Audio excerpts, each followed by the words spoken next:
Arvin Zuhdi Channel, channel YouTube yang menghadirkan dakwah kultural virtual dengan pemahaman moderasi agama, menghadirkan juga cerita-cerita tentang perjalanan kehidupan yang humanis dan sublimatif dengan 3 mutu: membaca langit, dibaca bumi, melangitkan zikir, membumikan fikir. Iqra biharfin, karir bi alfin. Oke sahabat, jangan lupa subscribe, like, share, and comment.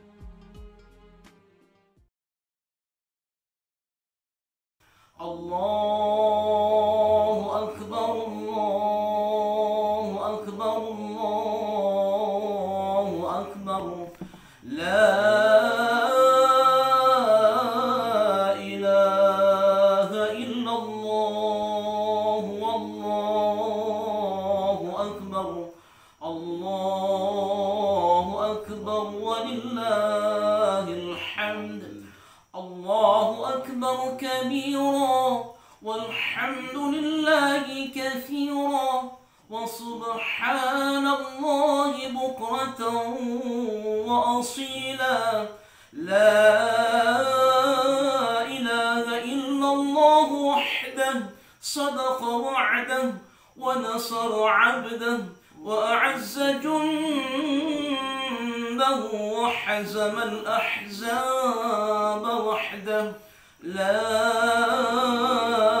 ilaha illallah, wallahu akbar, Allahu akbar walillahil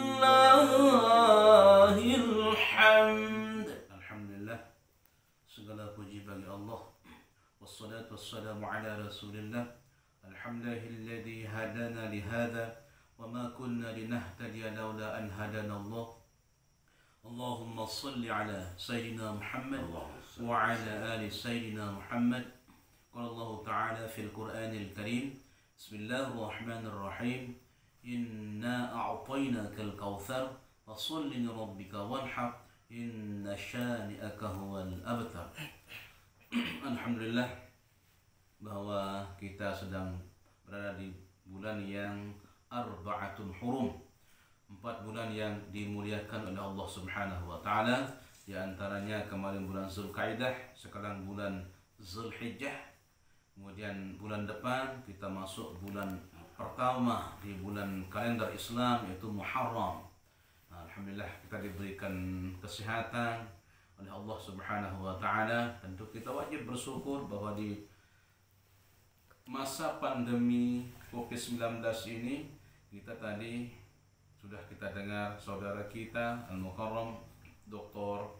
M. Arvin Channel, beliau adalah manajernya, jadi sudah mengingatkan kepada kita bagaimana kita menjaga iman, menjaga imun kita, agar kita bisa menjaga diri, menjaga keluarga, dan tentu kita menyelamatkan masyarakat dan menyelamatkan rakyat Indonesia. Alhamdulillah, jadi kita baru saja selesai kemarin ini kita melaksanakan Idul Adha.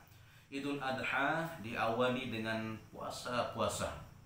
Jadi puasa diawali, sunnahnya kita puasa 9 hari dari tanggal 1 Zulhijjah sampai dengan tanggal 9 Zulhijjah, yang tentu itu luar biasa manfaatnya, karena itu sunnah kita berittiba kepada Nabi kita, Nabi Muhammad sallallahu alaihi wasallam. Karena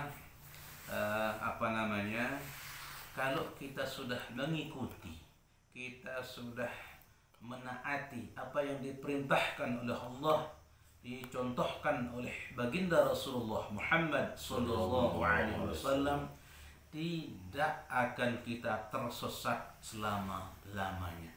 Sebab apa yang telah dilakukan oleh baginda Rasulullah sallallahu alaihi wasallam itu adalah wa ma yantiqu 'anil hawa in huwa illa wahyu yuha.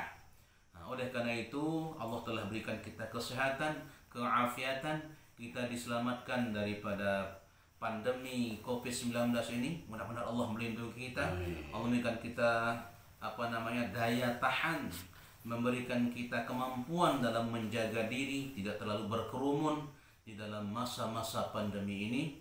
Nah, tentu kita juga menjaga iman kita. Setelah menjaga iman, menjaga imun, tentu iman itu dikawal dengan perbuatan amal soleh. Jadi barang siapa yang berpuasa, apalagi dapat 9 hari, 2 saja pada tanggal 8 Zulhijjah, yaitu disebut dengan populernya Tarwiyah, dan tanggal 9 Zulhijjah populernya disebut dengan puasa Arafah. Allah akan memberikan beberapa kemudahan-kemudahan, memberikan beberapa kemuliaan-kemuliaan di dalam kehidupannya. Yang pertama, orang yang mampu melakukan melawan hawa nafsunya dengan berpuasa 2 hari tanggal Tarwiyah dan 1 hari di puasa Arafah, Allah akan memberikan kebarokahan dalam kehidupannya. Amal solehnya barokah, anak-anaknya barokah, istrinya barokah, mata pencaharian apapun profesinya, Allah akan memberikan kebarokahan dalam semua profesi. Barokah adalah ziyadatul khair. Nah, jadi mudah-mudahan kita dalam semua profesi, dalam semua amal soleh kita diberikan kebarokahan oleh Allah Subhanahu wa ta'ala. Kemudian yang kedua, orang yang berpuasa Tarwiyah itu Allah akan mengampuni dosa-dosanya 1 tahun.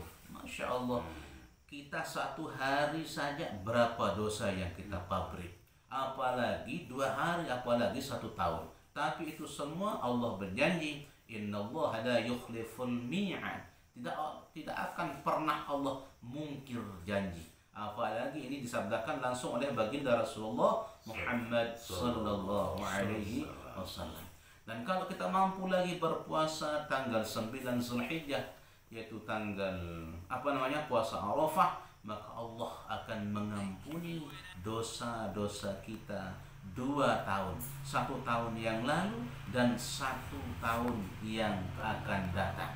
Maka kemuliaan berikutnya yang ketiga adalah yang keempat, karena tadi sudah kita kebarokahan, kemudian diampuni dosa 1 tahun, yang ketiga diampuni dosa 2 tahun, yang keempat Allah menerangi kuburnya selama di alam barzakh. Kubur itu Pak Dokter kan nenek moyangnya gelap.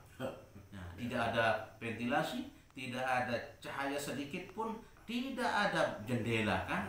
Nah, oleh karena itu Allah yang Maha Kuasa akan memberikan penerangan yang luar biasa selama kita di alam barzakh. Itulah Masya Allah.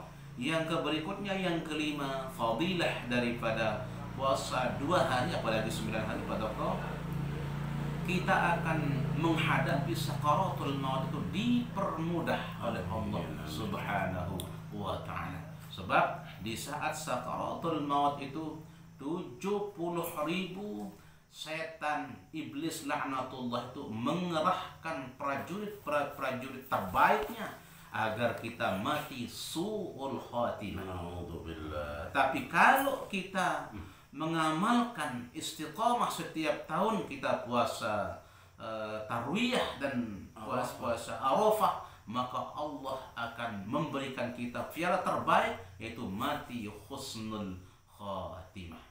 Yang kemudian yang berikutnya adalah Allah memberikan kita pahala yang berlipat ganda. Subhanallah. Masya Allah.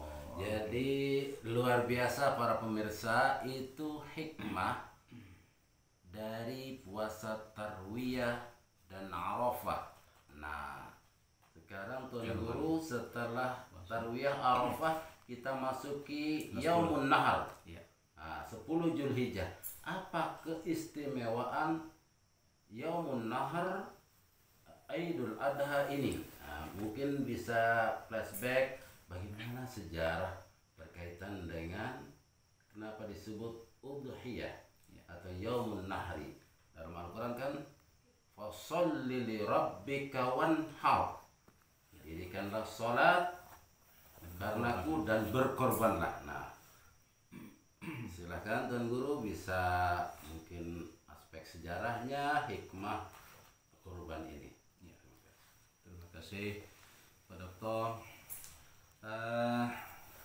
amalan yang kita diperintahkan oleh Allah Subhanahu wa taala, dicontohkan oleh baginda Rasulullah Muhammad sallallahu alaihi wasallam, yang sangat tua adalah korban ini, nahar ini. Dulu awalnya korbannya yaitu anaknya daripada Nabi Adam alaihissalam, yaitu Qabil dan Habil. Nah, itu kan korbannya Qabil ditolak oleh Allah, sedangkan korbannya Habil yang ikhlas mata-mata untuk Allah Subhanahu wa taala diterima, diijabah oleh Allah Subhanahu wa taala. Kemudian dilanjutkan juga oleh nabi penerus daripada Nabi Adam alaihissalam, yaitu yang bergerak Khalilullah, yaitu Ibrahim alaihissalam. Jadi beliau karena awalnya beratus-ratus tahun dia menginginkan seorang putra yang akan melanjutkan dakwah sebagai nabi, tapi beliau belum mempunyai juga keturunan.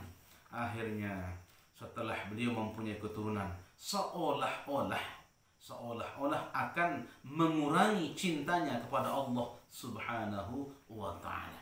Maka Allah Subhanahu wa taala dalam surah Al-Kautsar berfirman, Bismillahirrahmanirrahim, Inna a'tainakal kautsar. Setelah aku memberikan kamu nikmat yang banyak, fasholli lirabbika wanhar. Sebagai hamba Allah, maka wajib kita bersyukur. Kewajiban kita yang pertama adalah fasholli, yaitu mendirikan sholat sebagai bentuk syukur kita kepada Ilahi Rabbi yang telah memberikan kita kesehatan, memberikan kita petunjuk, memberikan kita kesuksesan dalam segala hal dalam tahun itu. Oleh karena itu wajib kita bersyukur dengan cara, salah satu cara bersyukur adalah dengan cara menyembah, yaitu sholat, rukuk dan sujud kepada yang berhak untuk diibadahi, yaitu Allah Subhanahu wa ta'ala. Yang kedua, kewajiban kita sebagai hamba Allah yang telah menerima nikmat yang begitu banyak, yaitu wanhar, yaitu berkorban. Nah, mari kita berkorban, sebab kalau kita tidak mau berkorban di atas dunia ini, tentu nanti di akhirat kita akan menjadi korban. Nah, oleh karena itu mungkin di dunia, Pak Dokter, banyak di antara kita yang belum beli dan bahkan belum merasakan, hanya melihat orang punya mobil Pajero Sport, punya mobil Fortuner yang mahal. Bahkan mungkin kita lihat mobil seliweran Alphard yang harganya di atas 1 miliar. Mungkin kita belum punya, tapi di akhirat nanti harus kita punya. Tentu kita dengan cara kita wanhar, kita berkorban. Sebab Ismail kita banyak seperti Nabi Ibrahim alaihissalam. Jangan sampai itu akan mengurangi cinta kita kepada Allah Subhanahu wa taala, cinta kita kepada baginda Rasulullah sallallahu alaihi wasallam. Apa Ismail kita yang mengurangi kecintaan kita kepada Allah? Ada kepeng kita, ulus kita, mungkin yang terlalu kita cintai, itu perlu kita sembelih itu uang itu untuk memberi hewan korban. Mungkin istri kita yang terlalu sayang kepada uangnya untuk membeli perhiasan, itu juga perlu kita sembelih, kita korban demi takarrub kita kepada Allah Azza wa Jalla. Dan lain-lain Ismail yang akan mengurangi kecintaan kita, penghambaan kita kepada Allah Subhanahu wa ta'ala. Sebab jamaah sekalian, di mana saja Anda berada di seluruh buminya Allah Subhanahu wa ta'ala, berkorban ini adalah sebagai bentuk takarrub kita kepada Allah Subhanahu wa ta'ala.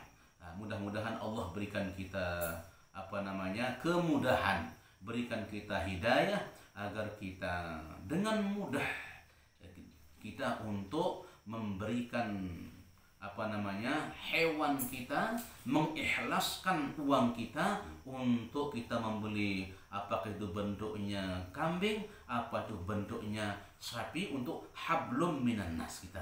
Sebab hewan yang kita sembelih itu darahnya lebih dulu dia jatuh di hadapan Allah sebagai keredaannya, baru dia jatuh ke tanah. Itu luar biasa. Sebab begitu kita membayar hewan korban yang kita beli itu, membayar kambing, membayar sapi, itu 1 dirhamnya dihitung 700. Coba kalau 3 juta dibagi dengan 1 dirham. 1 dirham itu harganya di Indonesia sekarang kurang lebih 25.000. Dibagi dengan 3 juta dikali dengan 700, berapa miliar hasanah yang Allah berikan kepada kita kalau kita dengan rela, dengan ikhlas untuk mengikuti sunnah yang tua yang telah dilakukan oleh Rasulullah Sallallahu. pilihan Allah, yaitu Nabi Ibrahim alaihissalam, yang dilanjutkan dengan keturunannya yaitu Nabi Muhammad sallallahu alaihi wasallam.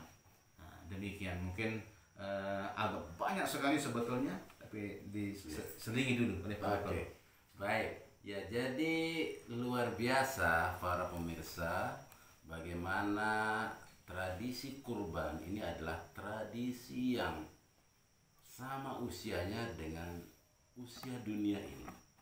Ya, sejak Kabil Habil, bahkan Nabi Musa pernah menyuruh umatnya Yahudi untuk berkorban, tapi selalu pelan-pelan ya. Iya. Korbankan sapi warnanya apa dan lain sebagainya ya. Itu iktibar buat kita. Nah, Rasulullah, saya ingat tuan guru, Rasulullah pernah bersabda, "Ana ibnu Dhabihain." Saya ini adalah putranya 2 orang yang hampir dikorbankan, hampir menjadi pengorbanan. Jadi dalam hadis itu disebut bahwa ana ibnu Dhabihain. Jadi saya putra dari 2 orang yang akan dikorbankan. Pertama yaitu tadi Ismail, yang kedua Nabi Muhammad. Nah, Nabi Muhammad ini adalah putranya Abdullah. Abdullah dulu kisahnya bapak beliau akan dikorbankan karena kakeknya Abdul Muthalib itu pernah bernazar di depan Multazam, di Ka'bah. Ya, ini sama namanya Tuan Guru, ya. Multazam. Tuan Guru Multazam. Jadi pernah dulu kakek Sayyidina Muhammad Abdul Muthalib bernazar, apabila saya memiliki 10 orang putra anak laki-laki, maka salah satunya akan saya korbankan. Nah, jadi memang pada saat itu para pemirsa, lumrah manusia itu dikorbankan. Ya, jadi tradisi semua masyarakat dunia dulu, kalau ada apa, harus ada orang atau manusia yang akan dikorbankan. Nah, inilah luar biasanya ajaran Islam. Sejak tradisi kurban ini ditetapkan, maka digantilah pengorbanan dalam bentuk manusia itu menjadi pengorbanan terhadap hewan ternak. Nah, mungkin bisa dijelaskan mungkin bagaimana cerita berkaitan dengan Nabi Muhammad, bapaknya Abdullah yang dikorbankan, atau sejarah Arab, sejarah kota Mekah pada saat itu, Tuan Guru? Ya, alhamdulillah kita adalah khair ummatin ukhrijat linnas. Tapi tentu untuk mencapai manusia terbaik adalah ta'muruna bil ma'ruf wa tanhauna 'anil munkar. Jadi wa tu'minuna billah. Jadi untuk kita menjadi manusia terbaik yang dibanggakan oleh Allah, dibanggakan oleh baginda Rasulullah Muhammad sallallahu alaihi wasallam sebagai penerus dakwahnya yang akan melanjutkan 2 pusaka yang telah ditinggalkan oleh baginda Rasulullah Muhammad sallallahu alaihi wasallam.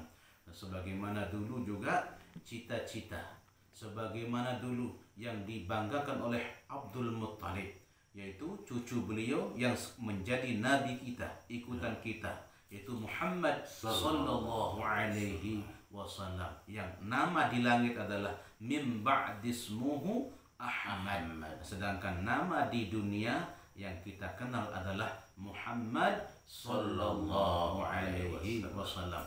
Begitu banyak lika-liku perjuangan, begitu banyak lika-liku sejarah-sejarah yang telah dilalui, yang telah ditempuh, yang telah dikorbankan oleh kakeknya, oleh pamannya. Pamannya kan Abu Thalib juga demikian, sampai mempersembahkan nyawa. Bagaimana Rasulullah Shallallahu Alaihi Wasallam mau dibunuh oleh orang-orang kafir pada waktu itu, sehingga kedua pilihan Allah itu Abdul Muttalib yang telah berjuang juga. Tadi kan sudah disinggung ya, beliau mengganti dengan sekian ratus ekor unta. Kemudian juga Abu Talib juga mempersembahkan nyawa demi menyelamatkan putranya, yaitu seorang anak yatim, menjadi pilihan Allah, menjadi rasulnya, hamba Allah yang paling mulia, yaitu al-insanul kamil, yaitu Muhammad sallallahu alaihi wasallam. Nah, sekarang kita dengan sejarah yang begitu mulia yang telah dijalankan oleh Abdul Muttalib, dilanjutkan juga oleh pamannya itu Abu Talib yang mengasuh keponakannya tercinta itu Muhammad sallallahu alaihi wasallam, dicontohkan oleh nabi kita, ikutan kita, kecintaan kita Muhammad sallallahu alaihi wasallam. Sekarang apa yang menjadi persembahan kita untuk Allah, untuk baginda Rasulullah Muhammad sallallahu alaihi wasallam? Nah, sebab innalladzina amanu, orang-orang yang beriman, wahajau, orang-orang yang berhijrah. Mungkin tahun sebelumnya kita belum diberikan hidayah untuk kita berkorban, berhijrah. Tahun ini harus berkorban, mumpun masih ini waktunya Pak Dokter. Ini masih beberapa hari lagi sampai hari Jumat. Ya, ini masih hari Rabu. Tinggal 2 hari lagi, hari Tasyrik kita boleh berkorban. Dan hari ini tidak cukup uang, bisa besok. Besok tidak cukup uang, bisa lusa. Nah, maka yang penting keinginan untuk itu. Wahajaru, kita berhijrah dari tidak ingin jadi kurang respon. Nah, sekarang ini digenjot, dipompa oleh Pak Dr. Muhammad Harfin, ini guru kita. Mudah-mudahan ini sebagai motivasi agar kendaraan kita tidak pernah kita punya Alphard di dunia, yang kendaraan yang paling mahal, tidak pernah punya Mercy. Nanti kita tunggang Mercy, punya Alphard di padang mahsyar.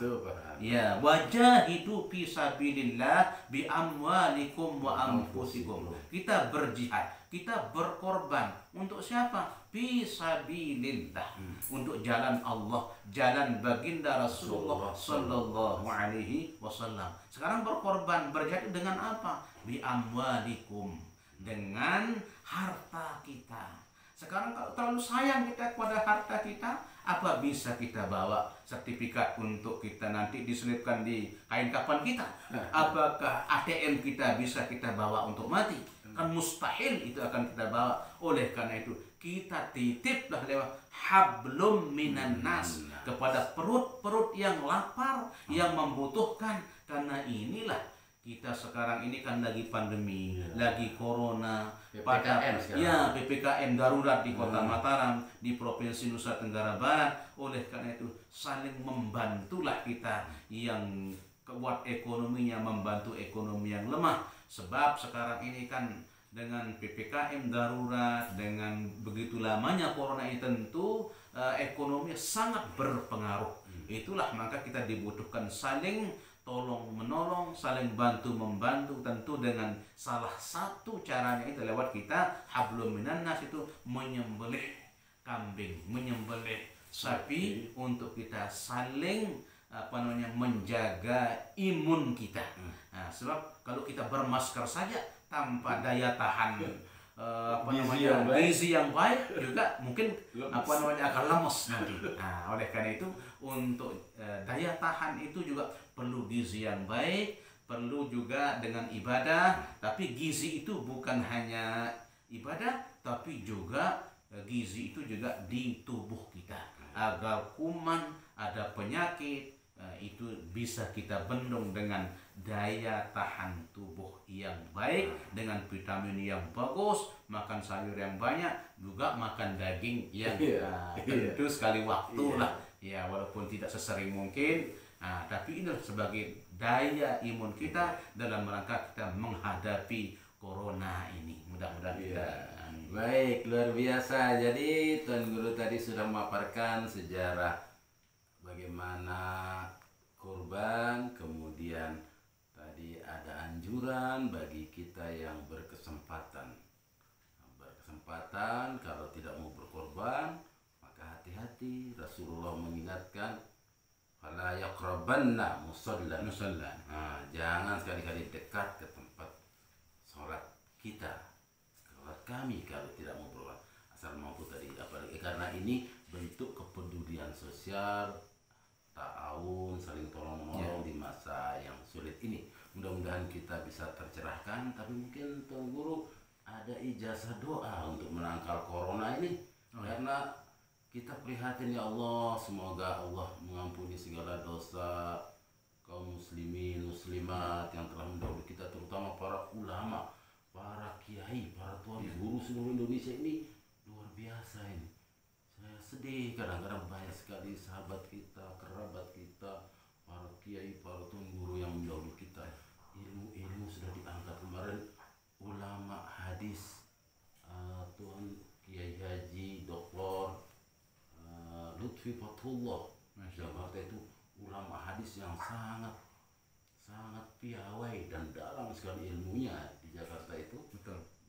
Beliau wafat. Kemudian banyak lagi kiai-kiai yang mendahului kita. Ini ilmu sudah mulai diangkat oleh Allah. Kita mohon mudah-mudahan kita yang sekarang masih diberi kesehatan tetap sehat walafiat, diberkahkan umurnya, panjangkan, dan semoga kita berdoa seluruh umat Indonesia, seluruh masyarakat muslim muslimat, mari kita berdoa untuk keselamatan kita, keluarga kita, dan seluruh dunia ini, sehingga bencana musibah pandemi Covid ini bisa segera berlalu dan kita bisa hidup normal dan sehat, dalam keadaan sehat walafiat. Nah, untuk menjaga tadi imun itu, di samping secara fisik kita mengkonsumsi makanan yang sehat bergizi, kita juga butuh asupan rohani, Tuan Guru.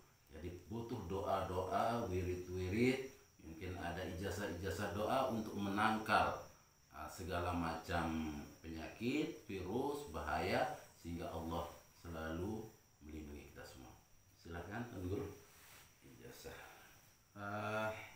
Di musim taun lah boleh kita bilang ini ya, taun ini yang terkenal sampai diceritakan dalam tafsir kan di surah Al-Baqarah itu. Di samping kita tentu melaksanakan apa yang telah dianukan oleh pemerintah, dianjurkan oleh pemerintah, 5M bahkan 6M ya, prokesnya itu, jadi menjaga jarak, memakai masker, menjauhi kerumunan, dan lain-lain sampai 6M itu juga sebagai hamba Allah yang beriman, karena yang namanya virus, yang namanya penyakit, tentaranya Allah. Oleh karena itu setelah kita melakukan 5M itu, menjaga jarak, apa lagi, menggunakan masker, mencuci tangan, dan lain-lain, tentu kita juga menjaga iman, mendekatkan diri kepada yang punya virus, yang punya tentara. Nah, tentu dengan melaksanakan perintah Allah, cara kemudian melaksanakan sunnah baginda Rasulullah Sallallahu Alaihi Wasallam. Di Al-Quran sangat banyak sekali doa-doa yang sangat populer, terutama apa yang dibaca oleh Nabi Ayub waktu beliau diberikan penyakit yang sampai terusirlah beliau dari desa, dari kampung beliau, dengan dituduh dulu penyakit yang sangat menular. Jadi di sana di dalam Al-Quran disebutkan, ini masaniyadurru wa anta arhamur rahimin. Jadi ditambah kalau kita mau doa, baik itu sendiri maupun kita berjamaah, jadi Allahumma inni masaniyadurru wa anta arhamur rahimin. Bisa dibaca itu 7 kali di waktu subuh. Ya. Dan yang berikutnya yang sangat populer juga, pernah sampai saya ijazahkan di jamaah di Mekah itu, Pak Dokter, karena waktu pembimbing haji saya tahun 2018 terakhir haji sebagai pembimbing ibadah sebelum pandemi. Sebelum pandemi saya mengijazahkan kepada jamaah doa Tentu itu sangat luar biasa. Bismillahirrahmanirrahim. Bismillahilladzi la yadurru ma'asmihi syai'un fil ardi wala fis sama' wa huwas sami'ul 'alim. Tentu dengan nama Allah. Kalau Allah yang kita sebut, yang memiliki, yang yang menaungi langit dan bumi, yang memerintah dari dunia sampai di akhirat, la yadurru, tidak ada yang mampu memberikan mudarat. Tidak ada. Mudarat itu datang dari langit maupun mudarat dari bumi. Allah lah yang memelihara kita dari segala macam musibah, dari segala macam penyakit. Itu dibaca 10 kali di waktu subuh. Ya, silahkan kita pilih. Apakah kita membaca Allahumma inni massanyad durru wa anta arhamur rahimin, atau kita membaca Bismillahilladzi la yadurru ma'asmihi syai'un fil ardi wala fis sama' wa huwas samiul 'alim. Yang berikutnya yang populer juga ada selawat. Nah, selawat ini juga sebagai sebagai bentuk penjagaan kita, doa kita, benteng kita kepada Allah. Dan tentu itu akan dikawal oleh baginda Rasulullah Muhammad SAW. Ada selawat tibbil qulub. Ya, Allahumma sholli ala sayyidina Muhammadin tibbil qulub wa dawaiha wa afiyatil abdan wa shifaiha wa nuril absari wa dhiyaiha. Nah ini wa ala alihi wa sahbihi wa sallim. Ini tibbil qulub ini juga menjadi salah satu senjata kita. Karena kalau sudah dekat dengan Rasulullah, insya Allah kita akan dipelihara. Karena Allah berfirman dalam Al-Quranul Karim, Inna Allah wa malaikatahu yusalluna 'alan nabi ya ayyuhalladzina amanu sallu 'alaihi wa sallimu taslima. Allah saja berselawat, malaikat berselawat pada Nabi kita, apalagi kita sebagai hamba Allah, sebagai umat Rasulullah sallallahu alaihi wasallam. Karena man shalla 'alayya wahidatan sallallahu alaihi asyra. Barang siapa yang berselawat 1 kali saja, Allah berikan selawatnya 10 kali. Kalau Allah sudah berselawat kepada kita, siapa yang mampu memberikan kita mudarat? Nah, itulah hikmah dari fadilah dari selawat pada baginda Rasulullah sallallahu alaihi wasallam. Dan selawat-selawat yang lain juga, walaupun tidak tibbil qulub, selawat Jibril juga bisa. Selawat yang mana yang kita hafal, Allahumma sholli ala sayyidina Muhammad wa ala ali sayyidina Muhammad. Yang penting selawat diperbanyak, sebab nanti yang dekat dengan baginda Rasulullah sallallahu alaihi wasallam yang memperbanyak bacaan selawatnya ketika dia masih hidup.